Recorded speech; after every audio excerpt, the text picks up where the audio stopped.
Good afternoon, everyone. Let's begin with a new lecture, genetic load. So, genetic load is about the load that is being carried by the genes. So, these are two different things, and we will deal with them separately. So, first, genes. So, genes are nothing but the specific protein or specific sections of DNA that code for a particular feature. So, genes can be identified or defined by two properties. First, they are sections of DNA, and second, there is some trait or protein associated with it. और बहुत ही simple में समझना चाहते हैं तो ये है sections of DNA and then कोई भी ऑर्गन जो है आपका वो उसके साथ कोई भी ऑर्गन या कोई भी बॉडीली फीचर्स जो है उसके साथ ऐड कर दीजिए, let's say I.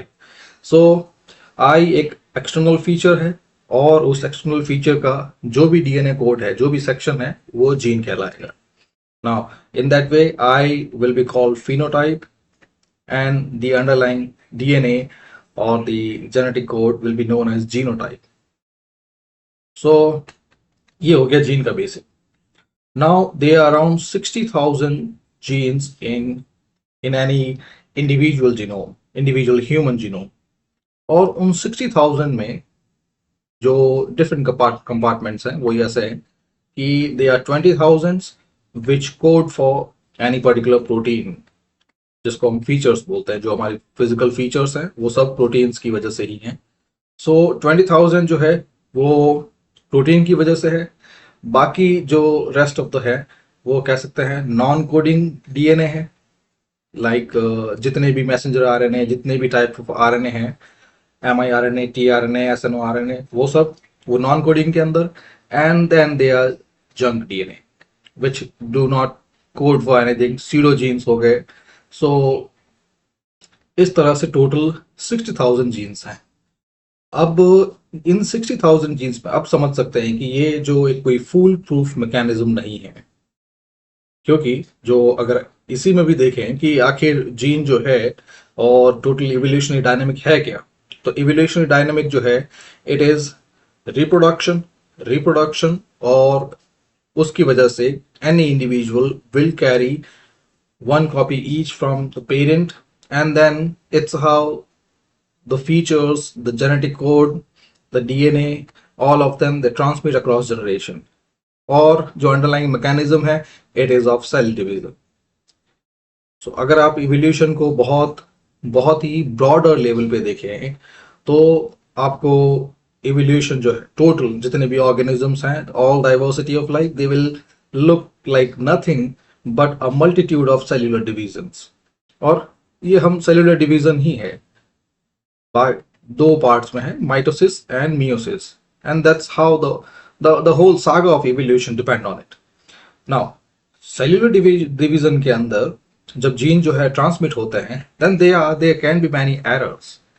So first ये एरर हो गए ड्यूरिंग सेलुलर डिवीजन. फिर डीएनए रेप्लिकेशन के दौरान कुछ हो सकते हैं, एरर्स हो सकते हैं. डीएनए रेप्लिकेशन मींस जैसे ये पर्टिकुलर ऑर्गेनिज्म है. Now this particular organism derive it's genetic composition from mother and father. Now उसके बाद भी जो इंडिविजुअल का जो जेनेटिक जीनोटाइप है या जीन पूल है वो तो यूनिक है.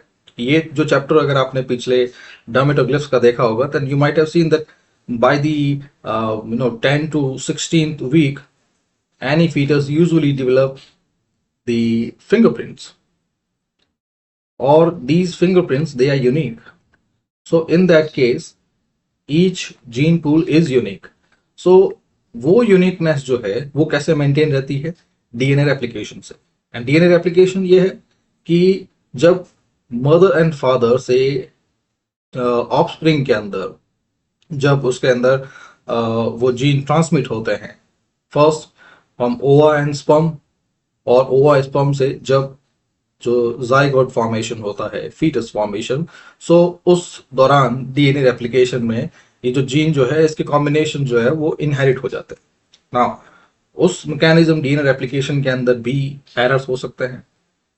नेक्स्ट जो की फंक्शन है पूरी इवोल्यूशनरी स्टोरी का, प्रोटीन सिंथेसिस जिसके जरिए जो डीएनए जो है अपने कोड से हर सेल के अंदर साइटोप्लाज्म को अपने कोड भेजता है वाया एमआरएनए, और वहां से प्रोटीन बनता है।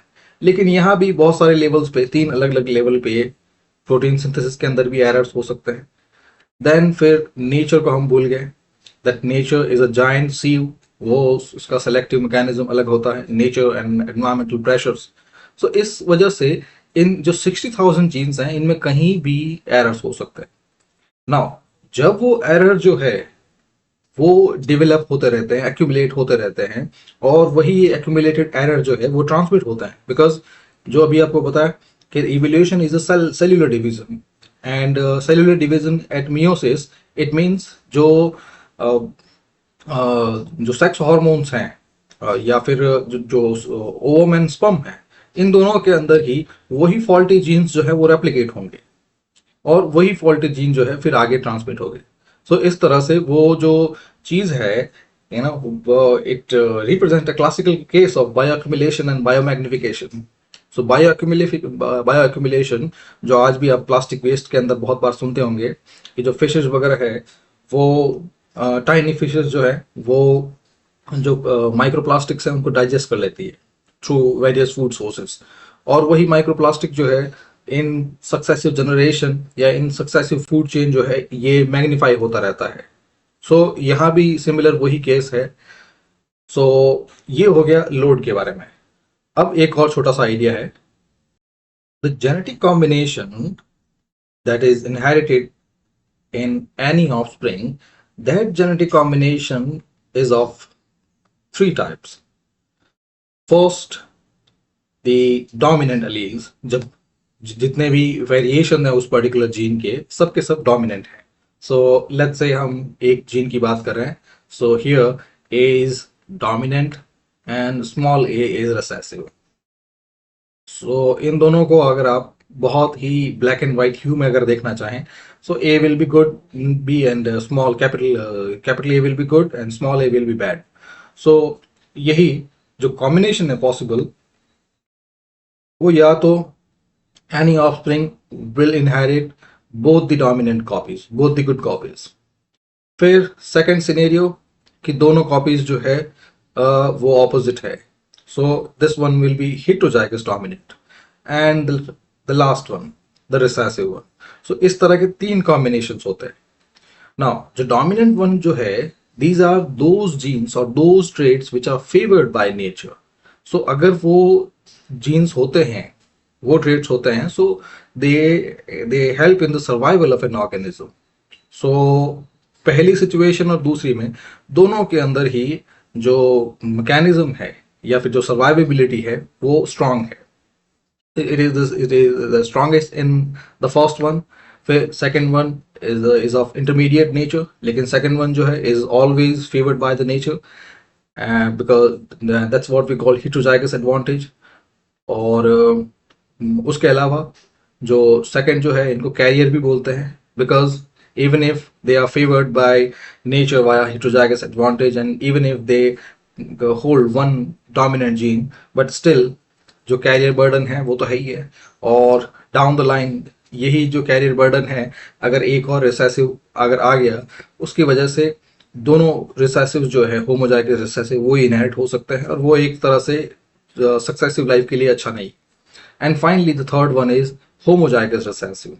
होमोजाइगस रिसेसिव में दोनों ही बैड जीन्स हैं, और फिर ये जब किसी भी ऑर्गेनिज्म के अंदर इनहेरिट होते हैं, सो वो उसकी जो सर्वाइवेबिलिटी है या जो एडवांटेजेस जो है वो कम कर देते हैं, और नेचर भी रिसेसिव होमोजाइगस रिसेसिव जो है उनको फेवर नहीं करता।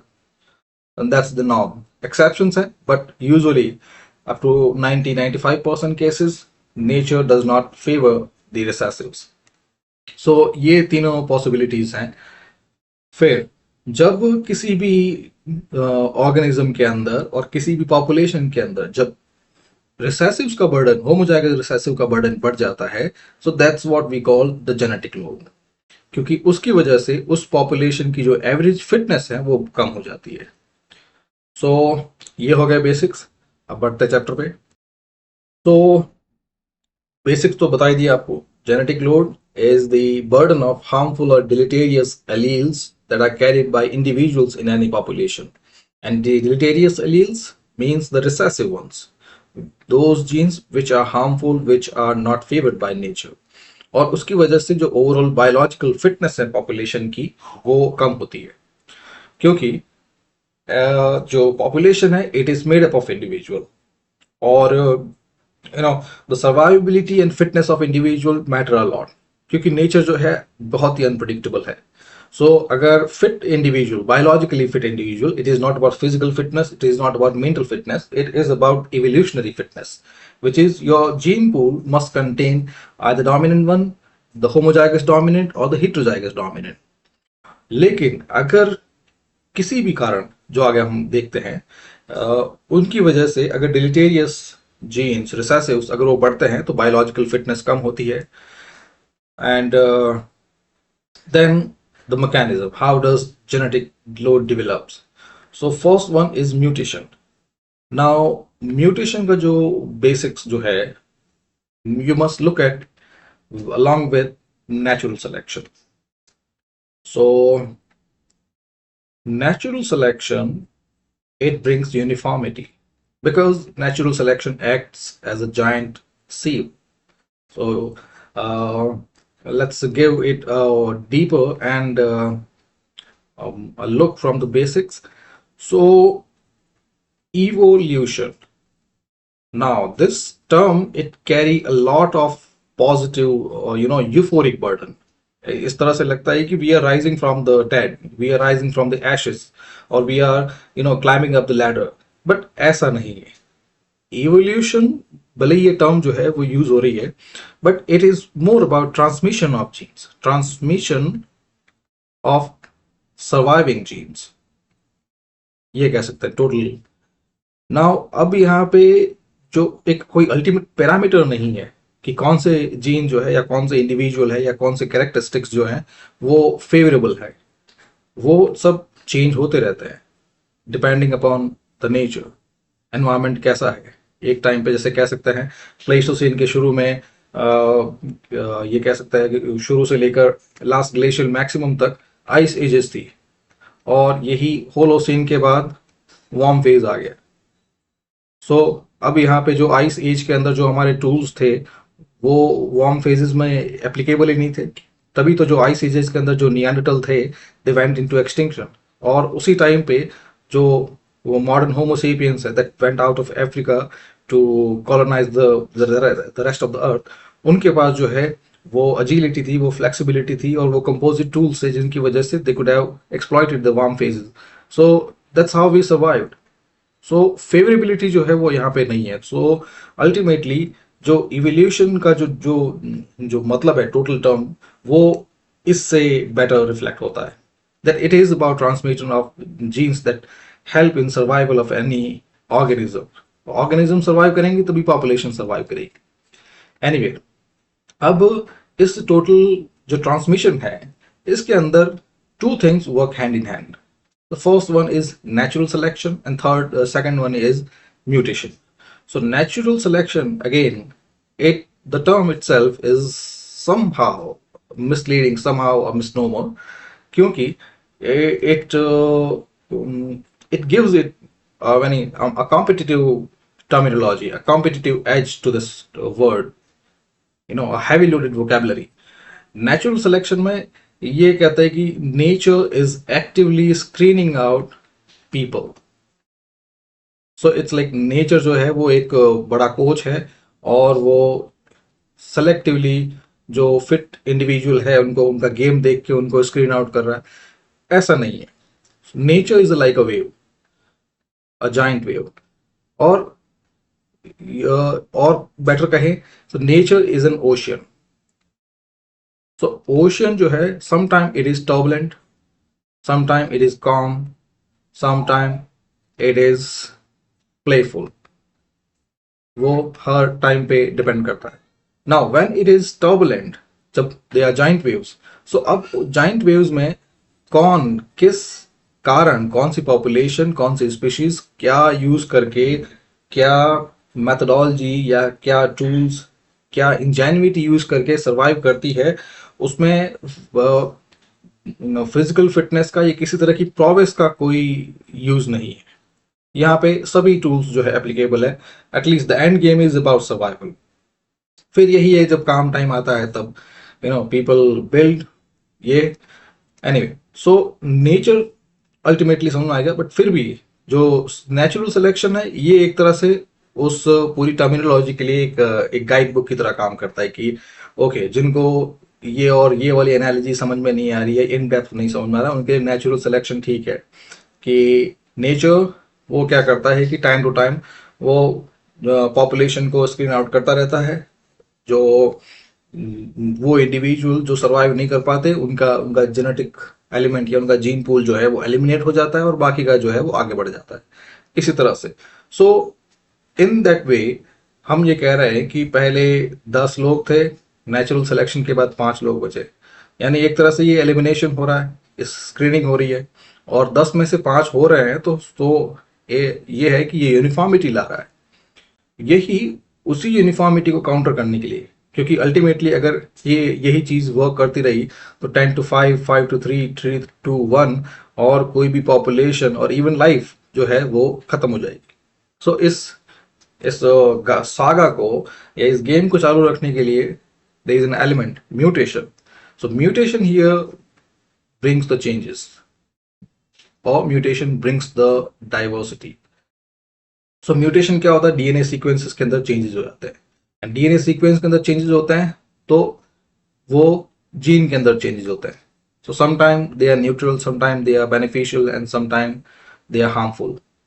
सो इस तरह से डाइवर्सिटी और यूनिफॉर्मिटी दोनों हैंड टू हैंड चलती रहती है। तो mutation brings in the changes in the DNA sequence. DNA sequence में चेंजेस है, यानी डीएनए सेक्शंस के अंदर चेंजेस होंगे। डीएनए सेक्शंस के अंदर चेंजेस हैं तो जिस सेक्शन के अंदर जो जीन है उनके अंदर भी चेंजेस होंगे। तो यही जो अब ये जीन जो है, they can be neutral, they can be beneficial, और they can be harmful.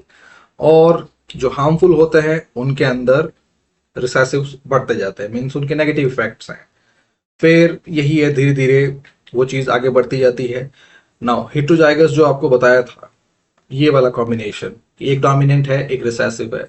So even if ये इस कॉम्बिनेशन के अंदर जो एक्सप्रेशन होगा वो डोमिनेंट का ही होगा, बट इसको कैरियर भी बोलता है, क्योंकि this this genetic combination it is carrying a recessive. और पनेट स्क्वायर में हम ये जानते हैं आगे कि लेट्स से ये वाला कॉम्बिनेशन है, जो फादर एंड मदर है, दोनों ही हिटोजाइगस है इस तरह से। नाउ उनके ऑफस्प्रिंग के अंदर क्या कॉम्बिनेशन होंगे? फर्स्ट होमोजाइगस डोमिनेंट, देन ये heterozygous dominant, and this one homozygous recessive, this one homozygous recessive। यानी अगर किसी कपल के जो 4 बच्चे होता है, एक हाइपोथेटिकल सिचुएशन, उनमें से 2 जो है वो कंप्लीट रिसेसिव्स होंगे। सो ये एक जो है एक बहुत ही डेंजरस सिनेरियो है। और लेट्स से एक हेटरोजाइगस डोमिनेंट और एक होमोजाइगस रिसेसिव, अगर इन दोनों के बीच में अगर यही क्रॉसिंग होती है तो द फर्स्ट चाइल्ड, ये कह सकते हैं ये heterozygous dominant, the second one heterozygous dominant, third one and fourth one. So यहाँ भी सेम सिनेरियो कि पॉपुलेशन के अंदर रिसेसिव बर्डन जो है वो बढ़ता जा रहा है। And you can see here, in if any offspring carries true copy of the same recessive mutation, means if that offspring is homozygous recessive, then that offspring will develop the disorder. So जैसे यहाँ पे एक example दे रखा है that even if a person is carrying one faulty copy of CFTR gene which is responsible for cystic fibrosis, और इस बीमारी के अंदर जिसमें लंग्स के अंदर ग्लूकोस डेवलप बनना शुरू होता है, जमना शुरू होता है।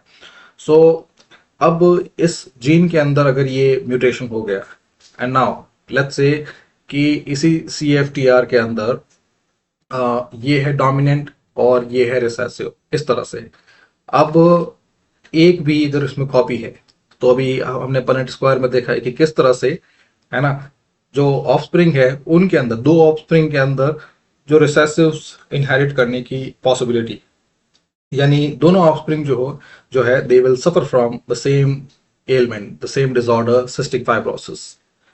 फिर बात करते हैं the second element that increases the genetic load, which is inbreeding and genetic drift.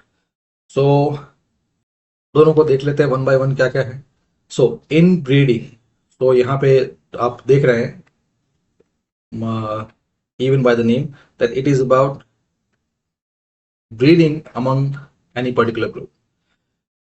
सो अगर इससे पहले वाला अगर आपने लेक्चर देखा है मीटिंग का, कंसैंग्विनियस मीटिंग का, सो उसमें आपको समझ में आएगा कि इनब्रीडिंग क्या है। एनीवे, सो अगर कोई पॉपुलेशन है, small population, and because of restriction, से यहाँ पे कोई भी रेस्ट्रिक्शन हो सकता है, because of isolation, because of social principle, because of other religious restriction, if they mate among themselves, and if that mating, if it happens within close blood relatives, तब situation और ज्यादा सीरियस हो जाती है। तो यहाँ भी इनब्रीडिंग दो टाइप की होती है। So first, which is not explicitly consanguineous, but because of any geographical barrier, maybe for isolation, कोई population जो है वो किसी दूसरी जगह पे isolate हो गई है और बहुत small number पे है, so उस केस में भी बिना consanguinity के भी उस isolation की वजह से and because of small underlying gene pool, वो आपस में ही फिर उनको mate करना होगा। And then there, because of some social, some religious restriction, कुछ जो population जो है they breed among themselves, जिसमें first cousin marriage, uncle niece marriage, cross cousin marriage. So इन सब के अंदर क्या होता है कि ब्लड रिलेटिव के अंदर ही उनमें ये होती है, मीटिंग होती है। अब इन दोनों ही केसेस के अंदर जो भी पॉपुलेशन जिनके अंदर इनब्रीडिंग होती है, तो यानी हर जो जीन पूल जो है वो उन्हीं के बीच में रिवॉल्व होता रहेगा। मीन्स जो डाइवर्सिटी जो आनी चाहिए वो उनके बीच में नहीं आ रही है। और डाइवर्सिटी कब आती है? जब we are you seeking mate from outside. अब होता इसमें क्या है, लेट्स से उसी छोटी सी पॉपुलेशन के अंदर या फिर उसी फैमिली के अंदर, क्योंकि दोनों ही सिमिलर सिनेरियो है, एक आइसोलेटेड पॉपुलेशन और एक क्लोज फैमिली, दोनों के अंदर जो इंटरमिक्सिंग है या जो फ्रेश ब्लड फ्रॉम आउटसाइड है वो दोनों के अंदर ही नहीं आ रहा है। सो जो उनके अंदर ऑलरेडी रिसेसिव्स है वो धीरे धीरे बढ़ते जाएंगे, एंड सिंस उनके और जीन पूल है ही नहीं, यानी they are meeting among themselves, तो जो उनके डोमिनेंट वन जो है या फिर जो रिसेसिव्स जो है वो एक्यूमुलेट होते रहते हैं। और ये चीज जो है इससे पहले वाले जो लेक्चर है इनब्रीडिंग कोफिशिएंट, उनमें उसमें भी बहुत देखी थी हमने। जैसे ये यहीं से आप देख लीजिए, लेट्स से ये है ईगो। नाउ ईगो के ये पेरेंट्स है, मदर एंड फादर, यही रिप्रेजेंटेशन होता है। This one for female, this one for male, and ego is the person through which relations are being traced. अब यहाँ पे ये देखिए, फीमेल एंड मेल यानी मदर एंड फादर, उनके भी अपने पेरेंट्स हैं। अब ये पेरेंट अगर आउटसाइड है, फ्रॉम आउटसाइड द फैमिली, तब तो यूजुअली सिनेरियो क्या होता है कि जो ईगो जो है, ego traces 50% of their gene from the parents and 25% from their grandparental generation, then 12.5% from great grandparent generation, then 6.25% from their great great great grandparent generation। इस तरह से उनके जीन पूल जो है वो शेयर होता है। फिर यही देख लीजिए, फादर के एक ब्रदर है, mean your uncle, paternal uncle, वैसे ही मदर के एक ब्रदर है, मैटरनल अंकल। अब इन दोनों से आप 25% जीन पूल इनहेरिट करेंगे, फिर यही अंकल के किड्स है, one male one female, your cousins. So उनके साथ आप 25% का हाफ 12.5% आप शेयर करेंगे। यानी अगर कजन्स के बीच में मैरिज होती है, सो आप 12.5% आपका जीन है वो उनके साथ आप शेयर कर रहे हैं, तो ऑलरेडी इस ये जो ब्लड जो है ये ऑलरेडी आपकी फैमिली के अंदर सर्कुलेट हो रहा है। इसी के अंदर, इसी 12.5% के अंदर अगर कोई हार्मफुल जीन है, कोई रिसेसिव्स है, तो वो एक्यूमुलेट हो जाएगा, और डाउन द लाइन जो चिल्ड्रन होंगे उनमें भी तो यही चीज चलती रहेगी। सो यानी जो रिसेसिव्स हैं दे will not be filtered out, और वही धीरे धीरे उसी पॉपुलेशन के अंदर, उसी क्लोज पॉपुलेशन के अंदर वो बढ़ते रहेंगे। और यही similar situation it runs out in any isolated population, क्योंकि जब तक डाइवर्सिटी नहीं आएगी वही सेम जीन पूल जो है वो वो सर्कुलेट होता रहेगा, और सेम सर्कुलेशन जो है इसकी वजह से होमोजाइगोसिटी बढ़ जाती है। होमोजाइगोसिटी मीन्स सिमिलैरिटी, जो हम नेचुरल सिलेक्शन के बारे में बात करते हैं, यूनिफॉर्मिटी। कि natural selection ultimately what it does, it brings in uniformity. Uniformity means एक तरह के। सो रिसेसिव्स जो है वो एक तरह के ही हैं। सो जब ये होमोजाइगोसिटी बढ़ती जाती है, सो उसकी वजह से पॉपुलेशन में स्ट्रेन बढ़ते जाते हैं, जो रिसेसिव डिसऑर्डर्स जो है वो ऑल इंक्रीज हो जाते हैं, और अल्टीमेटली एक टाइम आता है जब उसकी फिटनेस जो है बहुत ही कम हो जाती है। नाउ ये तो हो गया इनब्रीडिंग का case. Now let's have a look at genetic drift. So genetic drift जो है वो भी स्मॉल पॉपुलेशन के अंदर अंदर होता है। दोनों ही इनब्रीडिंग एंड जेनेटिक ड्रिफ्ट दोनों ही स्मॉलर पॉपुलेशंस पे होता है। बट यहाँ पे जो मेटिंग का एंगल नहीं है, यहाँ पे एंगल है जो एक्सटर्नल इवेंट्स है उनका, जो एनवायरमेंटल प्रेशर्स हैं उनके बारे में, natural pressures. So let's say वो 10 पॉपुलेशन की 10 इंडिविजुअल की पॉपुलेशन है, बहुत ही स्मॉल पॉपुलेशन। अब सोचिए उनके अंदर 10 के अंदर 5 इंडिविजुअल जो थे वो थे हेट्रोजाइगस, एंड 5 जो थे दे वर होमोजाइगस। फिर एक एक्सटर्नल इवेंट हुआ, ग्रेट फ्लडिंग, और उस फ्लडिंग की वजह से ये जो 5 हेट्रोजाइगस इंडिविजुअल्स हैं दे कुड नॉट मेक इट। अब उस पॉपुलेशन के अंदर सिर्फ 5 इंडिविजुअल बचे हैं, एंड पांचों जो है वो होमोजाइगस है। अब बाकी आप समझ सकते हैं कि अब जो जीन के अंदर जो मच नीडेड डाइवर्सिटी है, या मच नीडेड जो एडवांटेज है, it has worn out, it has gone out, और अब उनके पास जो जो फिटनेस के लिए जो भी पॉसिबिलिटीज जो है, इस जो सर्वाइवल चांसेस है वो बहुत ही कम है। ये होता है जेनेटिक ड्रिफ्ट का, and it is specially working, it is specially active on smaller population. इसका एक और एग्जांपल ऐसे है कि जैसे अगर इंडिया की पॉपुलेशन जो है उसमें से अगर कोई 10 जो इंडिविजुअल जो है ऑफ रिप्रोडक्टिव एज, अगर वो कहें कि they do not want to have children, है ना, if they say no to kids, okay, तो इंडिया की पॉपुलेशन इतनी है कि 10 की जगह 10,000 भी कहें तो भी नो इफेक्ट। बट यही एक स्मॉल पॉपुलेशन है, 100 इंडिविजुअल। अब 100 इंडिविजुअल के अंदर let's suppose 30 are beyond the reproductive age, so बचे 70 में से 20 आर ऑलरेडी किड्स, तो यानी बचे 50।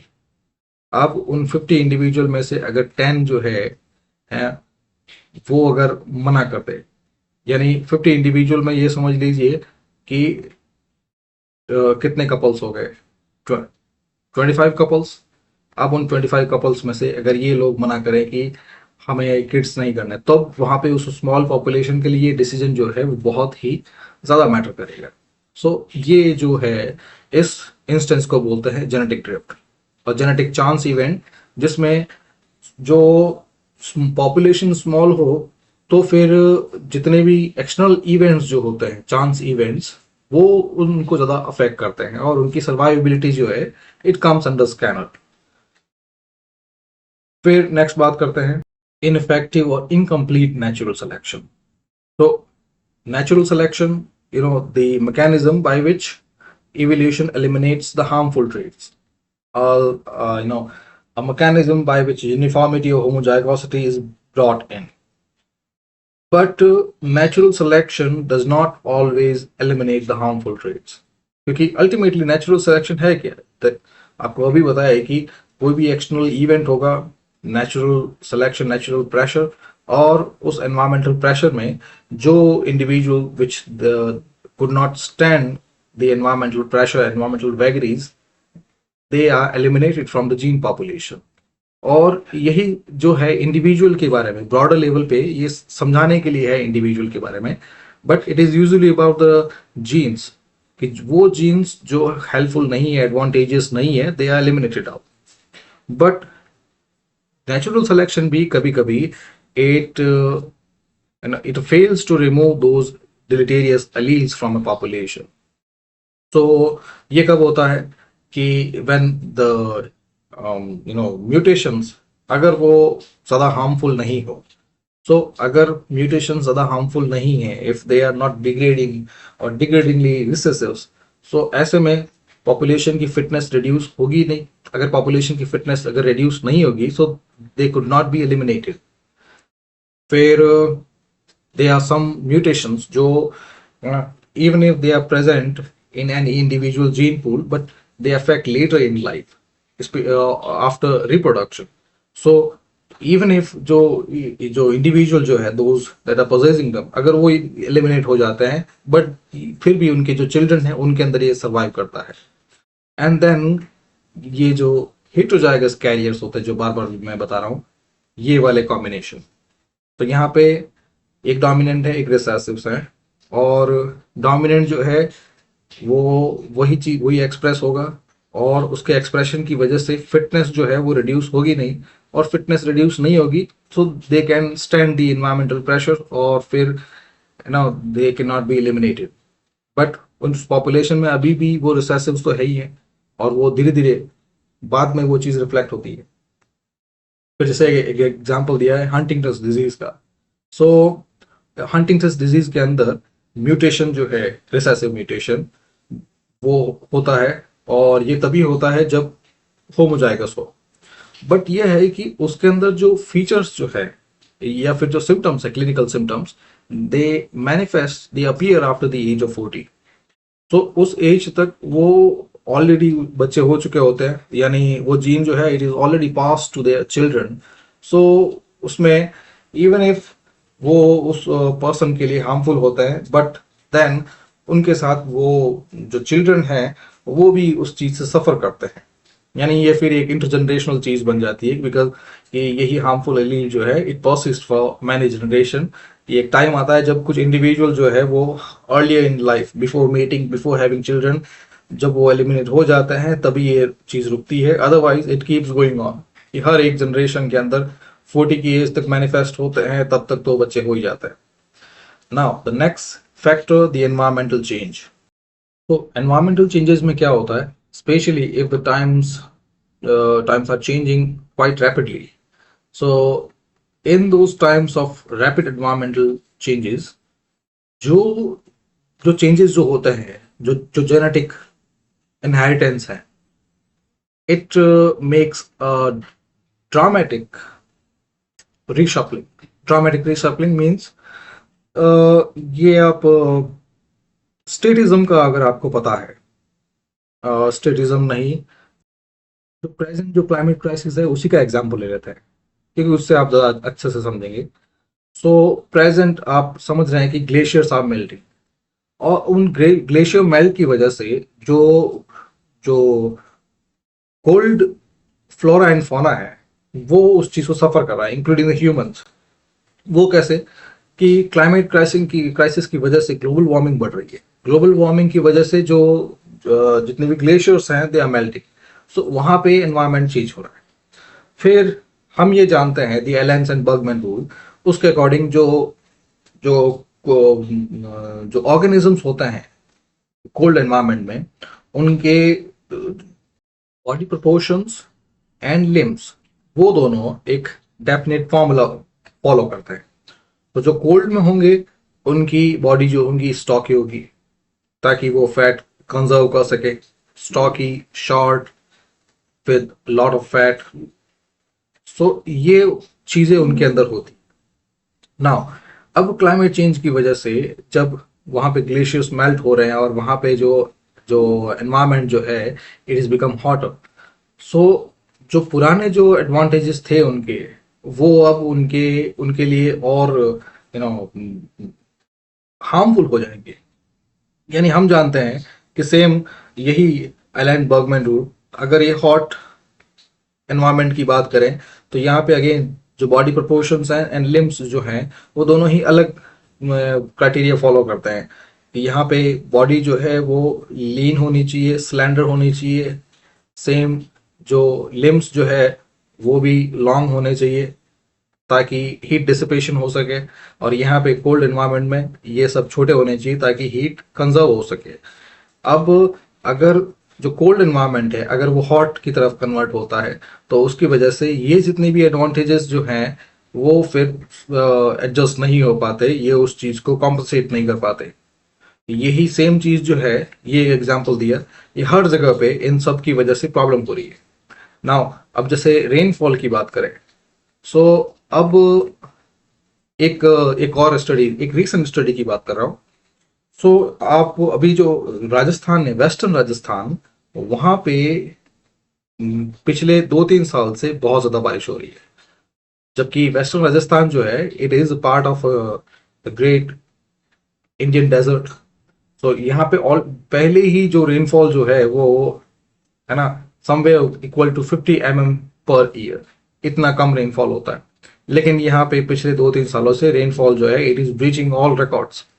अब उसकी वजह से बहुत सारे चेंजेस है, even infrastructure and logistic changes तो है ही, बट जो फिजियोनॉमिक चेंजेस हैं उनके अंदर पहला ये है कि these people they are not ready for water logging और वाटर एक्यूमुलेशन। और आप जानते हैं water logging and water accumulation उसकी वजह से they are many pathogens that breed in those still waters. Pathogens हैं, मस्कीटोज हैं, all kind of waterborne and zoonotic diseases, zoonotic pathogens.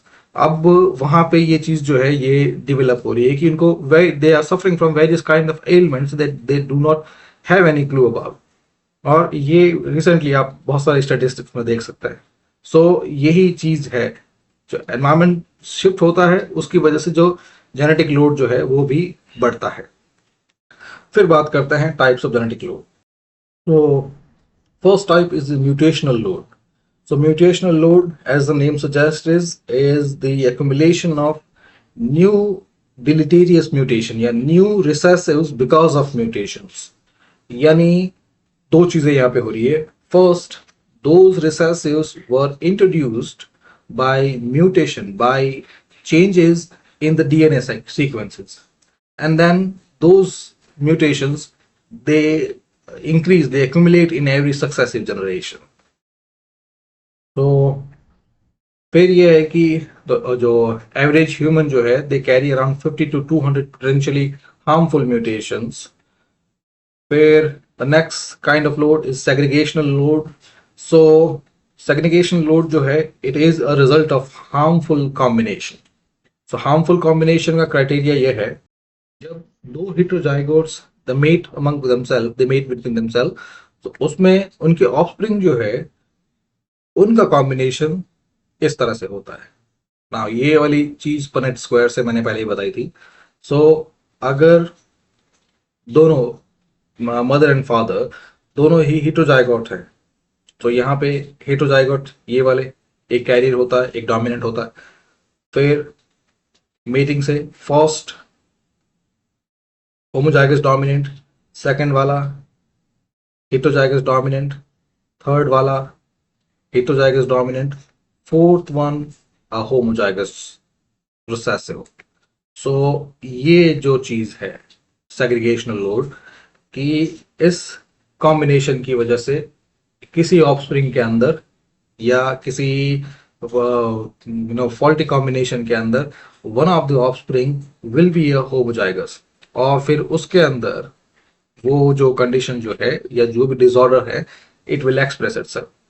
सो यहाँ पे रिसेसिव को आप म्यूटेंट म्यूटेटेड एलील्स भी बोल सकते हैं, चेंज अलील बोल सकते हैं, रिसेसिव अलील बोल सकते हैं, या डिलीटेरियस अलील बोल सकते हैं। सेम नेम है। रिसेसिव में बोलता हूँ क्योंकि ये दिस टर्म कैप्चर्स एवरीथिंग। और एग्जाम्पल्स में ये दे सकते हैं, जैसे जहां भी मलेरिया एंडेमिक है, स्पेशली ट्रॉपिकल कंट्रीज, सो मलेरिया के लिए जो सिकल सेल ट्रेट जो है वो हिटोजाइगोट एडवांटेजेस है। यानी जो सिकलिंग होती है, सिकल सेल यानी जो नॉर्मल ब्लड सेल्स है, आरबीसी, सो यूजुअली वो राउंड शेप में होती है, सर्कुलर शेप में, बट सिकलिंग के दौरान they take shape of a sickle. अगर दोनों ही रिसेसिव्स होते हैं तब इट बिकम्स लीथल। अब ये है कि लेट्स से, अब जैसे इसको जो डोमिनेंट जो है इसको रिप्रेजेंट करते हैं HBA से, और इसको रिप्रेजेंट करते हैं HBS से। सो वही तीन कॉम्बिनेशन, अगर दोनों ही जो है डोमिनेंट है तब तो चाइल्ड जो है, यूजुअली जो हमारे अंदर होता है, हमारे अंदर दोनों ही डोमिनेंट होता है, तो हम दोनों ही आरबीसी जो डोमिनेंट है वी सर्वाइव। फिर जो सेकंड वाला जो है, जो जहां मलेरिया एंडेमिक होता है वहां की कॉम्बिनेशन ये होता है हिटोजाइगस डोमिनेंट, कि डोमिनेंट शेप तो जो है वो सर्कुलर रहेगी, but they also carry the sickle cell, sickle shape. तो ये वाली जो ये वाला combination, it is quite helpful against malaria. It provide an added protection to to malaria। और थर्ड वाला जो होता है ये होमोजाइगस, अगर ये चीज होती है तो फिर जो ऑफस्प्रिंग जो होते हैं, children, they do not survive, या इंडिविजुअल डू नॉट सर्वाइव। सो अब ये कंडीशन देख सकते हैं, यही यहाँ पे इसको यहाँ इस तरह से कंपेयर करें कि अगर दोनों इंडिविजुअल जो है, एक नॉर्मल ब्लड सेल, एक सिकल सेल, दोनों ही हेटेरोजाइगोट, अगर मदर एंड फादर दोनों heterozygote and they are mating in that malaria endemic area, so उनके ऑफस्प्रिंग के अंदर first one will survive in better way, first second third तीनों ही, लेकिन जो लास्ट वन जो है ही और she could not make it, क्योंकि अगेन जो कॉम्बिनेशन की वजह से हुआ, and that's what the segregation load is. फिर थर्ड वन जो है substitutional load, which is also a temporary load और अ लैग लोड, जो किसी भी पर्टिकुलर पीरियड पे उस पॉपुलेशन की जो फिटनेस है उसको रिड्यूस करता है। तो इसका मैकेनिज्म ये है कि किसी पॉपुलेशन के अंदर कोई एडवांटेजियस ट्रेट जो है, advantageous gene, it takes time to replace the less advantageous one। so उस जो ट्रांजिशनल या जो टेम्पररी पीरियड है उसके उस टाइम पे वो पॉपुलेशन जो है it suffers some form of the genetic discomfort और स्लोइंग इन फिटनेस।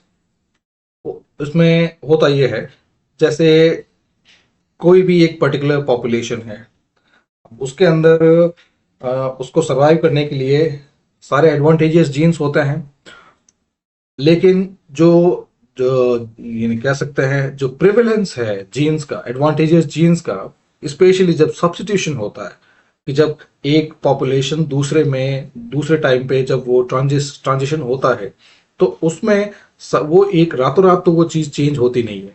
इसमें ऑलरेडी बहुत सारी ऐसे लोग होंगे जिनके अंदर वो भी अभी भी ओल्ड जीन है। सो वो ट्रांजिशन पीरियड जो है उसके अंदर वो जो लेवल ऑफ डिस्कम्फर्ट है वो बढ़ जाता है। जैसे अभी सिकल सेल वाला देख सकते हैं। सो इस सिकल सेल वाले के अंदर भी अभी भी उस पॉपुलेशन के अंदर जो डोमिनेंट वन है and then the heterozygous one है, दोनों। अब जब तक उस एरिया से या तो मलेरिया जो है पूरी तरह से एलिमिनेट कर दिया जाए, तब तो उस पॉपुलेशन को वापस वहां पे हेटेरोजाइगस से डोमिनेंट की तरफ आने में, यानी सिकल सेल से रेगुलर शेप पे आने में, उस पॉपुलेशन में जो ट्रांजिशन है वो उसकी फिटनेस रिड्यूस करेगा, क्योंकि 1 out of 4 चिल्ड्रन जो दे could not make it, they can not make it. तो ये चीज जो है वो हर एक जनरेशन के अंदर होगी, जब तक कि उस पूरे जो जेनेटिक पूल में से वो सिकल सेल जो है या जो सिकल ट्रेट जो है वो पूरी तरह से एलिमिनेट नहीं होता। ये सेकंड एग्जांपल जो है वो लैक्टेस पर्सिस्टेंस का। सो लैक्टेस पर्सिस्टेंस में ये होता है कि अडल्टहुड के अंदर बहुत सारे लोग जो होते हैं they can not digest milk. So बचपन में तो जब इन्फेंट होते हैं तब तो वो मिल्क पे डिपेंडेंट रहते हैं, लेकिन बड़े होने पे वो जो पर्टिकुलर एंजाइम जो है वो पहले के टाइम पे नहीं था, the enzyme that help individual in digesting the milk. तो जब तक वो एंजाइम नहीं था तब तक लैक्टोज इंटॉलरेंस था, यानी लोग जो है वो दूध या जो जितने मिल्क प्रोडक्ट्स जो है वो नहीं डाइजेस्ट नहीं कर पाते थे। तो ऐसे में वो जनरेशन, वो सारी population which depend on dairying on agriculture, उनमें जो बच्चे होते हैं वो फिर उन बीमार रहते हैं, कुपोषित होते हैं, they suffer from malnutrition, they suffer from reduce fitness, जब तक कि पूरी पॉपुलेशन से वो लैक्टोज इंटॉलरेंट जो है वो हट नहीं जाता। जैसे अभी जो है जो मेजोरिटी पॉपुलेशन जो है उसके अंदर लैक्टेस परसिस्टेंस है, यानी हम लोग जो है मिल्क जो है डाइजेस्ट कर सकते हैं, बट ये एंजाइम जो है इसका प्रेवलेंस धीरे धीरे होगा। और जब तक ये लैक्टोज इंटॉलरेंस से लेकर लैक्टेस परसिस्टेंस तक नहीं पहुंचा, वो बीच वाला टाइम है, उस टाइम पे जो ओवरऑल ग्लोबल फिटनेस है या ह्यूमन फिटनेस है जो है वो कम हुई थी। ये है सेग्रीगेशन लोड। फिर बात करते हैं इनब्रीडिंग लोड की। नाउ इनब्रीडिंग लोड, जब आपको इनब्रीडिंग और जेनेटिक ड्रिफ्ट बताया था उसमें भी यही चीज है कि इनब्रीडिंग की वजह से होमोजाइगोसिटी जो है वो बढ़ जाती है, यानी रिसेसिव्स जो है स्पेशली ऑफ होमोजाइगस वो बढ़ते जाते हैं। और अभी तक आपको ये भी समझ में आ गया होगा कि जो रिसेसिव्स जो है अगर वो एक डोमिनेंट के साथ में है then they will not get express, the dominant will express itself. ऐसे में वो सिर्फ कैरियर रहेंगे और वो फिटनेस को अफेक्ट नहीं करेंगे। बट यही जब वो होमोजाइगस हो जाएंगे, now they will express the underlying genetic disorder. ये जो मैकेनिज्म है इसको बोलते हैं होमोजाइगोसिटी। तो ये होता है कि जब इनब्रीडिंग होती है, पॉपुलेशन या तो छोटी होती है या फिर they are meeting among themselves. इन दोनों ही केसेस के अंदर जो down the line generation intergenerational homozygous recessive जो है वो बढ़ते जाता है, और वो बढ़ते जाते हैं तो उसकी वजह से उस पॉपुलेशन में वो जेनेटिक लोड भी बढ़ता जाता है। फिर बात करते हैं effects of genetic loads on population. First one, reduce fertility. So ये तो अभी तक समझ में आ गया होगा कि यस, अगर जेनेटिक लोड बढ़ता है, जब रिसेसिव्स या harmful alleles, deleterious alleles, harmful mutations, जिस भी नाम से कहूँ, अगर वो बढ़ते जाते हैं उसकी वजह से पॉपुलेशन की फिटनेस कम होती है, और फिटनेस कम होती है तो पॉपुलेशन जो है वो फिर लंबे टाइम तक सरवाइव नहीं कर पाती। अब उस चीज को कि जो ओवरऑल उसमें होता क्या है, ओवरऑल मैकेनिज्म वो किस तरह से फिटनेस रिड्यूस होती है, उसमें ये सब है। First, reduction in fertility.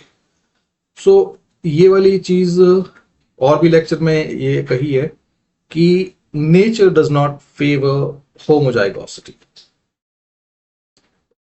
And homozygosity या रिसेसिव्स, क्योंकि जो डोमिनेंट वन है वो भी होमोजाइगस ही होते हैं। जब होमोजाइगस रिसेसिव्स बढ़ जाते हैं ये नेचर के लिए सही नहीं होता। और डाउन द लाइन जब ये चीज और बढ़ती जाती है तो आप और आगे एंथ्रोपोलॉजी के अंदर, मॉलिक्यूलर जेनेटिक्स के अंदर आप ये चीज समझेंगे कि नेचर का अपना एक ऐसा मैकेनिज्म है कि डाउन द लाइन अगर रिसेसिव्स एक्यूमुलेट हो रहे हैं जो इन्फेंट जो है वो फिर सरवाइव नहीं कर पाते। उससे पहले का भी एक मैकेनिज्म कि है ना, इन्फेंट तक बात ही ना आए, उसे अगर फर्टिलिटी अगर रिड्यूस हो जाए ऑटोमेटिकली रिसेसिव जो है वो आगे जाएंगे नहीं। It's the mechanism of evolution या mechanism of nature to stop the transmission of recessive. First जो फर्टिलिटी के लिए क्या करते हैं कि जो भी रिसेसिव्स होते हैं या हार्मफुल अलील्स होते हैं वो स्पर्म काउंट एंड मोटिलिटी, ये सेकंड एग डेवलपमेंट, यानी जो भी इम्प्लांटेशन गोनैड्स होते हैं they do not work properly. So यहाँ पे इम्प्लांटेशन गोनेड्स या यूट्रस, यही तीन चीज ही होती है. या तो the sperm will lose the function, sperm will lose the age, या फिर एग्स डू नॉट डेवलप, क्योंकि ये स्पर्म एग इनकी वजह से ही होता है. थर्ड जो होता है यूट्रस. तो यूट्रस के अंदर ये जब जाइगोट जाइगोट जो है वो इम्प्लांट होगा तभी तो वो आगे बढ़ेगा. लेकिन अगर इम्प्लांटेशन ही नहीं हो, इफ जो जो वॉल है, यूट्रल वॉल है, उसी के अंदर इम्प्लांटेशन में कोई माल फंक्शन हो, कॉम्प्लेक्सिटी आ जाए. एंड फाइनली जो हार्मोनल रेगुलेशन होता है. सो ये चारों चीजें, स्पर्म, ओवम, यूट्रस जिसके अंदर इम्प्लांटेशन, थिनिंग ऑफ यूट्रल वॉल, ठीक है, और फोर्थ है हार्मोन्स. सो जब आपके जो भी हार्मोन्स हैं, वेदर टेस्टोस्टेरोन, प्रोजेस्टेरोन, एस्ट्रोजन, जो भी है, so if they lose their function, so ये चारों चीजें जो है वो काम करना बंद कर देती है. Sometime they do not yield in successful implantation. So ultimate जो मोटिव है फ्रॉम द इवोल्यूशनरी साइकिल, वो यही है कि ट्रांसमिशन ना हो, क्योंकि ट्रांसमिशन होगा तो वो जो रिसेसिव्स जो है वो over the line next next generation में भी जाएंगे. फिर एग्जांपल में जैसे स्पर्म मोबिलिटी जो है, अगर स्पर्म मोबिलिटी इज इम्पेयर्ड, तो स्पर्म मोबिलिटी आप जानते हैं कि स्पर्म जो है इस तरह से एक penetrable entity with a tail, and ovum is like an egg. अब यहाँ पे sperm try to penetrate this egg, और एक साथ वो, अगर आपने बहुत सारे वीडियो या कहीं पे बायोलॉजी क्लासेस में आपने देखा होगा कि किस तरह से स्पर्म जो है, millions of sperm try to penetrate the egg, और उनमें से कोई एक जो है सक्सेसफुली इम्प्लांट और सक्सेसफुली पेनिट्रेट, और that's how zygote is form. लेकिन अगर मोबिलिटी ना हो, क्योंकि they need to travel from the place of insertion to the place of penetration, इन दोनों के बीच में जो डिस्टेंस है वो मोबिलिटी और मोटिलिटी पे डिपेंड करती है. अगर मोबिलिटी इम्पेयर्ड हो जाए तो ये स्पर्म जो है they will not get to the implantation stage. फिर यहाँ पे ये चीज ही हो जाए तो जो ओवेरियन फंक्शंस हैं, यूट्रल फंक्शन जो आपको बताया, और यानी कुल मिला के ये चार चीजें हैं. If they are impaired, so recessive जो है आगे ना बढ़े. फिर जो सेकंड टाइप, इम्प्लांटेशन हो गया and if zygote is form, so उसके बाद तो you can see the philosophical angle here कि किस तरह से first they try to the nature try to stop it at the very edge, stop the sperm production, stop the sperm mobility, hormonal regulation, implantation, zygote formation, पहले वहीं पे रोकते हैं. फिर if the zygote forms, so second जो आता है infant mortality, कि जो भी फीटस होगा, तो जो भी इन्फेंट ऑर्गेनिज्म होगा, he or she will develop congenital anomalies. Congenital anomalies means those anomalies, those defects that are carried by the birth.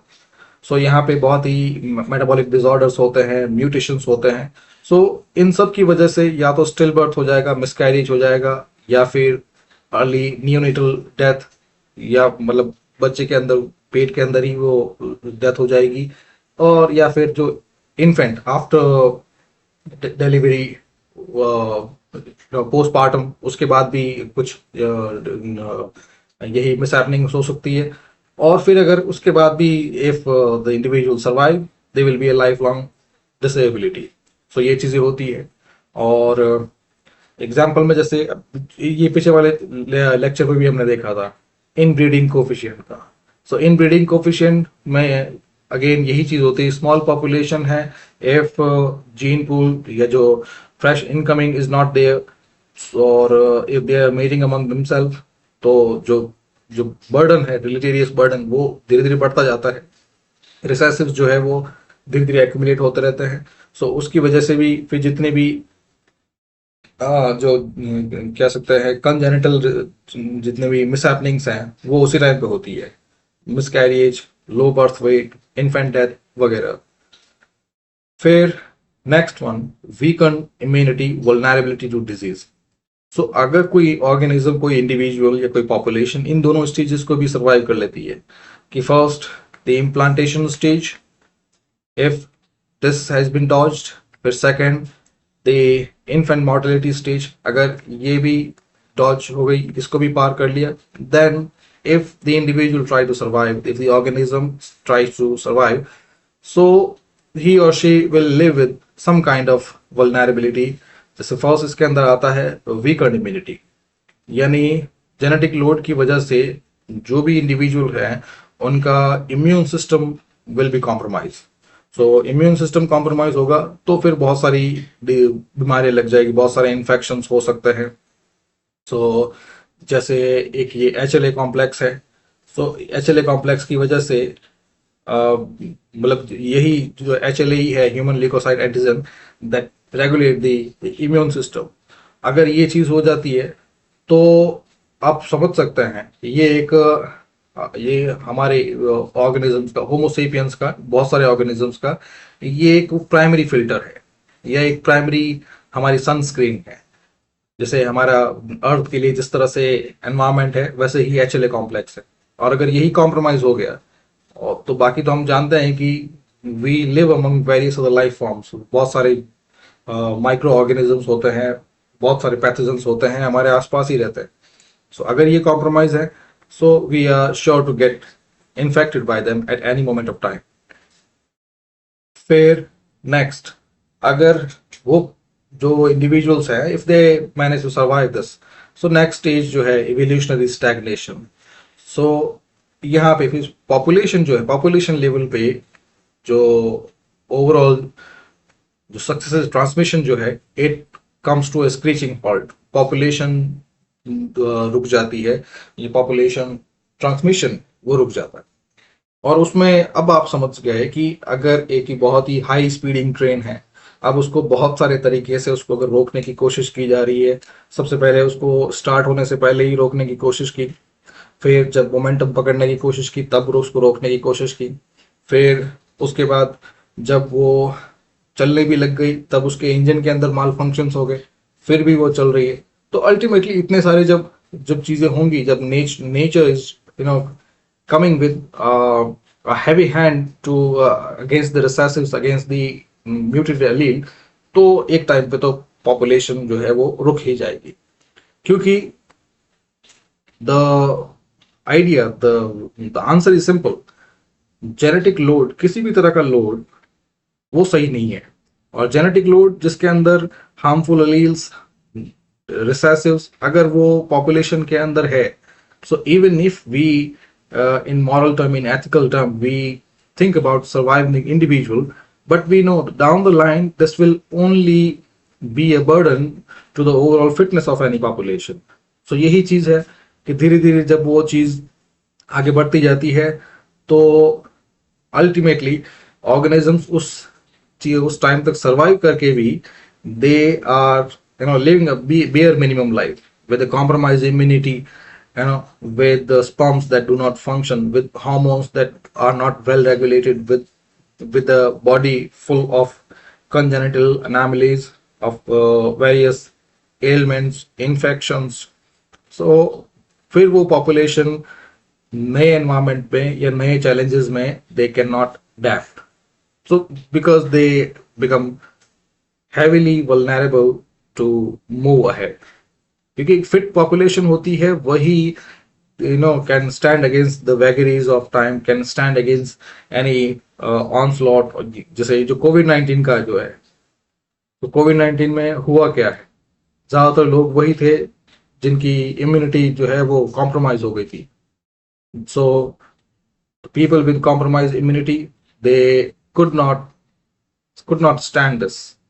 सो यही चीज है, यही एग्जैक्टली ये यहाँ पे इवोल्यूशनरी स्टैग्नेशन जो है उसका एग्जांपल, यहाँ पे सबसे बेस्ट एग्जांपल कोविड-19 ही है।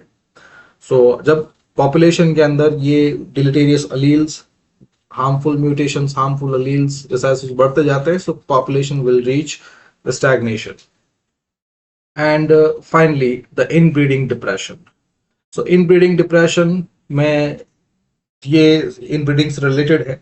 सेम, अगर स्मॉल एंड क्लोज पॉपुलेशन है और if they lack any fresh supply of gene, fresh intermixing of diversity from outside, तो उन्हीं के अंदर जो हार्मफुल रिसेसिव्स जो होंगे उन्हीं के अंदर सर्कुलेट होते होंगे, उनके उन्हीं के अंदर एक्यूमुलेट होते जाएंगे, उन्हीं के अंदर वो चीज मैग्नीफाई होती जाएगी, and they will come a time जब उस पॉपुलेशन के अंदर ये चारों चीजें जो है one by one, step by step उनके अंदर होगी. First they will have reduced fertility उस population के अंदर, then there will be congenital anomalies, abnormalities, genetic disorders, फिर the population will have compromised immunity, and finally the overall health of the population will reduce, the fitness, overall fitness will reduce to much extent. अब case studies की बात करते हैं. तो first case study is about चीता population. सो चीता population faced a severe population bottleneck. ना population bottleneck, सो bottleneck में आप खुद समझ सकते हैं, उस चीज को इमेजिन कीजिए. बॉटलनेक मीन्स जो पॉपुलेशन जो है इट इज श्रिंकिंग. जिस तरह से बॉटल का एक नेक होता है, बहुत बहुत पतला होता है, सकरा होता है, वैसे ही bottleneck इवेंट में population it comes to those narrow edges, to narrow ends. और ये यूजुअली उनमें भी होता है जो स्मॉल पॉपुलेशन होते हैं, जो आइसोलेटेड हो जाती है. देन कोई जेनेटिक ड्रिफ्ट इवेंट, जो भी आपको बताया कि 10 जने ही हैं, 5 हेटेरोजाइगोट्स हैं, 5 रिसेसिव्स हैं, और फ्लड की वजह से अब सिर्फ 5 ही बचे. तो ये जो है classical case of genetic bottleneck या बॉटलनेक इवेंट. सो चीता पॉपुलेशन जो है उनको भी लास्ट आइस एज के अंदर, प्लेस्टोसीन के टाइम पे ऐसी ही एक सिचुएशन हुई थी स्मॉल पॉपुलेशन पे, दैट बॉटलनेक इवेंट. सो उसकी वजह से उनका जीन पूल जो है वो बहुत ही कम हो गया. यहाँ भी आप देख सकते हैं ये 5 हेटेरोजाइगोट्स हैं, ये होमोजाइगस रिसेसिव्स हैं, लेकिन जेनेटिक ड्रिफ्ट की वजह से अब जो फ्रेश सप्लाई जो है, जो पूल के अंदर जो डाइवर्सिटी है, जो एडवांटेज है, वो खत्म हो गया. अब पीछे जो बचा है वो सिर्फ हार्मफुल अलील्स है. सो यही चीता पॉपुलेशन के साथ ही यही हुआ. फिर वही होता है जो इनब्रीडिंग डिप्रेशन के अंदर होता है, जब ऑलरेडी पॉपुलेशन के अंदर बहुत ही कम इंडिविजुअल है, जीन पूल जो है it is not diverse, it has narrowed down. तो जो होमोजाइगोसिटी बढ़ती जाती है, डिप्रेशन बढ़ता जाता है, और अल्टीमेटली फिर यही सारी चीजें जो है स्टेप बाय स्टेप नेचर जो है, first it tries to reduce the fertility, then जो इन्फेंट है मॉर्टेलिटी वो बढ़ जाती है, कंजेनिटल डिसऑर्डर्स बढ़ जाते हैं, then immunity is compromised, and finally the overall fitness it touches the rock bottom. यही सेम इनके साथ ही हुआ. और ये चीज सामने आई, जैसे हमारे अंदर HLA कॉम्प्लेक्स होता है, वैसे ही चीता के अंदर MHC जीन्स हैं which are crucial for immune response. तो यहाँ पे उनकी इम्यूनिटी कॉम्प्रोमाइज हो गई, और जब इम्यूनिटी कॉम्प्रोमाइज हो जाती है so they are susceptible to any new environmental changes. Same second Florida panthers के अंदर. सो तो Florida panther they are less than 30 individual, और यही सिचुएशन जो है इनके अंदर आप जो बंगाल टाइगर है उनको भी डाल सकते हैं. बंगाल टाइगर्स है या बहुत सारी पॉपुलेशन जो है जो इस चीज के अंदर आती है, जो IUCN की लिस्ट के अंदर आप पढ़ते ही होंगे. सो सेम यहाँ भी उनके साथ यही है, इनब्रीडिंग डिप्रेशन, कि अगर 30 इंडिविजुअल ही हैं और 30 इंडिविजुअल यानी they are meeting among themselves. अब एक हाइपोथेटिकल सिचुएशन मान लेते हैं कि 30 इंडिविजुअल यानी 15 कपल्स हैं, 15 मेल 15 फीमेल, और वही आपस में मीट हो रहा है, उन्हीं के बीच मीटिंग हो रही है, बट फ्रेश इंटरमिक्सिंग नहीं है. सो जेनेटिक डिसऑर्डर्स हैं like congenital heart defects, infertility, undescended testicles, kink tails, spinal malformations, यानी ऑल काइंड्स ऑफ एलिमेंट्स. और फिर एक ह्यूमन एग्जांपल लेते हैं, एस्केनाजी ज्यूइश कम्युनिटी, और ये एग्जांपल बहुत काम आता है बिकॉज यहाँ पे ये ह्यूमन पॉपुलेशन जो है, that have reach the population bottlenecks. तो इनमें ये है कि ये जीविश community it practice endogamy. Endogamy means कि वो उन्हीं उसी कम्युनिटी के अंदर ही शादी करते हैं, उसी कम्युनिटी के अंदर ही मीटिंग होती है। So this endogamy is similar to this inbreeding, जो इनब्रीडिंग का बताया था, स्मॉल पॉपुलेशन। सो इसी पॉपुलेशन के अंदर ही इनब्रीडिंग हो रही है, और बाहर से कोई रैंडम मीटिंग या बाहर से कोई जो फ्रेश सप्लाई जो है वो नहीं है। सो रिसेसिव ऑर्डर्स जो है, recessive disorders, they are accumulating, और उनके जो इनब्रीडिंग डिप्रेशन की जो इंस्टेंस है वो बहुत ज़्यादा ही हो रहे हैं उनके अंदर, क्योंकि अल्टीमेटली पॉपुलेशन कम है और बहुत सालों से वो इसी एंडोगेमी ही प्रैक्टिस कर रहे हैं। तो रिसेसिव्स इतने ज़्यादा बढ़ गए हैं कि अब उनको, है ना, रिवाइव करने की, पॉपुलेशन को सर्वाइव करने की कोशिश की जा रही है। फिर फाइनली हम आते हैं कि जेनेटिक लोड किस तरह से मैनेज हो सकता है। सो फर्स्ट, जेनेटिक स्क्रीनिंग, कि अगर कोई ऐसी पॉपुलेशन है जैसे अस्केनाजी ज्यूज हैं, या फिर जो साउथ इंडियन पॉपुलेशन है, कहीं कहीं पे मुस्लिम पॉपुलेशंस भी हैं, सो उनमें उन पॉपुलेशन के अंदर जेनेटिक स्क्रीनिंग के थ्रू जो कैरियर्स जो हैं वो दे कैन बी आइडेंटिफाइड, और फिर उनको बता सकते हैं, दे कैन बी कम्युनिकेटेड कि इस जो क्लोज मैरिज है या एंडोगेमी है या कंसैंग्विनिटी है, इसकी वजह से जो ऑफस्प्रिंग है उनके अंदर क्या क्या प्रॉब्लम्स हैं। So they can make the inform reproductive choices, क्योंकि जो cousin marriage is not a problem, क्योंकि आप किससे शादी कर रहे हैं, किससे बात कर रहे हैं, ये इवोल्यूशन की प्रॉब्लम नहीं है। But if an offspring is produced, if an offspring, you know, an offspring inherits those disorders and suffers throughout his or her life because of your choices, तो यहाँ पे ये दोनों ही एक एथिकल चीज भी हो गई और एक एवोल्यूशनरी चीज भी है। एथिकल ये है कि वो जो इंडिविजुअल है उसके तो ये कोई इन्फॉर्म डिसीजन था नहीं, तो हम लोगों का भी कोई इन्फॉर्म डिसीजन नहीं था, तो उस ऑफस्प्रिंग को दो the one who are inheriting a whole bouquet of congenital disorders, genetic disorders because of you. So कम से कम यहाँ पे रिप्रोडक्टिव चॉइसेस जो है वो इन्फॉर्म होनी चाहिए। आप शादी करते हैं, देन अगर आप किसी और वे से, लाइक सरोगेसी हो गया, या फिर स्पर्म बैंक, ओवम बैंक, इन सब की वजह से अगर आप अपना जीन पूल जो है वो डाइवर्सिफाई करते हैं, so that's a positive change. Otherwise your reproductive choice it should be based on taking notes of what you are bringing in. और यही चीज जो है वो इंडिया में और एस्केनाजी ज्यूज के साथ भी हुई है। सेकंड जो बेस्ट चीज हो सकती है, आउटब्रीडिंग, जो अभी आपको बताया। सो आउटब्रीडिंग, अगर आप ये समझ सकते हैं कि जेनेटिक लोड कैसे बढ़ता है, इनब्रीडिंग कैसे होती है, कि जब पॉपुलेशन जो जीन पूल जो है वो कम हो जाता है, the people you are meeting with, अगर वो स्मॉल है, वो जीन पूल है वो कम है, तो उसकी वजह से रिसेसिव बढ़ते हैं। So now you know the problem. उस प्रॉब्लम को सॉल्व करने के लिए just diversify, just expand the sources from which you are drawing your gene pool. So it's not like mating with multiple partners.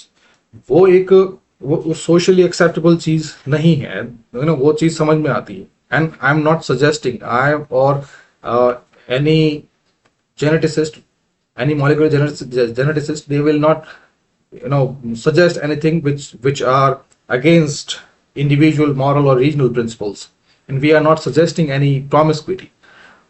The point is, outbreeding is like sourcing gene pool from other populations, from diverse population, from fitter population, so that heterozygosity can be increased, homozygosity can be reduced. तो उसके लिए आज के time पे तो बहुत सारे avenues available है। I am talking about human, क्योंकि एनिमल पॉपुलेशन के लिए तो ठीक है, we can undertake this thing with the help of the technocrats concern. But human population के लिए अगर उसमें रिलीजियस, इंडिविजुअल या मॉरल प्रिंसिपल्स उसमें आते हैं, सो यहाँ पे आइडिया जो होता है to resource, gene gene pool, और फिर वही जो है सेम जो भी आप सीकिंग स्पर्म, other sperm या ovum, it can be introduced into uterus, and उसके लिए टेक्नोलॉजीज हैं. सो आईवीएफ हो गया, सरोगेसी है, ठीक है, आर्टिफिशियल इम्प्लांटेशन है. तो इन सब के अंदर जो फिटर स्पर्म है दैट कैन बी इंट्रोड्यूस्ड वो. और आने वाले टाइम में जो है जो भी स्पर्म एंड ओवम के अंदर भी जो डिफेक्ट्स होंगे, तो जेनेटिक प्रिंसिपल जो है और उनके अकॉर्डिंग उन डिफेक्ट्स को भी ठीक कर लिया जाएगा. एनीवे, सो अभी फिलहाल आपके पॉइंट ऑफ व्यू से ये है कि हम आउटब्रीडिंग करवा सकते हैं जिस भी पॉपुलेशन की जो होमोजाइगोसिटी बढ़ती जा रही है, उनको फिर दूसरी पॉपुलेशन से, फिटर इंडिविजुअल से वो मेटिंग हो सकती है. And naturally migration and gene flow, it's like in economics, in political science we say it globalization and urbanization. So if you allow people to migrate to newer areas and you allow the genes to flow in everywhere, so ऐसे में we achieve a near random mating status. Random mating means now people, they are not restricted to particular moral और social principles की इस तरह से जो गैमी जो है, जो मीटिंग जो है वो इसी ग्रुप में होनी चाहिए, कास्ट एंडोगेमी होनी चाहिए या ट्राइब एंडोगेमी होनी चाहिए या कंसाइंग्विनिटी होनी चाहिए. वो उन चीज़ों से बाहर आके अगर जीन जो है if it is allowed to flow, और अर्बन एरियाज के अंदर या फिर किसी भी पर्टिकुलर जगह पे लोग जो है now they are seeking their partner without any such restriction, तो फिर उसमें जो हेटेरोजाइगोसिटी जो है वो बढ़ती जाती है और जितनी भी नेगेटिव इफेक्ट्स जो है वो कम होते जाते हैं. So this has been the overall lecture, और we have comment and community section. Now बहुत सारे स्टूडेंट जो है वो लेक्चर्स के बारे में कह रहे हैं, तो लेक्चर्स तो जो है यूजुअली आते रहेंगे और रिकॉर्ड होते रहेंगे, उसके लिए आप बिल्कुल भी ना सोचें. बाकी बस you have these two sections, comment and community, and I want you to engage in those section. जो भी चीजें हैं, चाहे आपके पर्सनल डेवलपमेंट को लेकर है ना, वो आपके सिलेबस को लेकर है, कोई डाउट है, और इवन इन जनरल आप अपने क्या कह सकते हैं प्रोफेशनल अपलिफ्टमेंट के लिए, अपने करियर के लिए, अपने एजुकेशनल डेवलपमेंट के लिए, कोई भी किसी भी तरह की जो एंगेजमेंट हो, सो आप इन चीज़ों को यूज कीजिए. Comment and community section. So this is it. Thank you very much.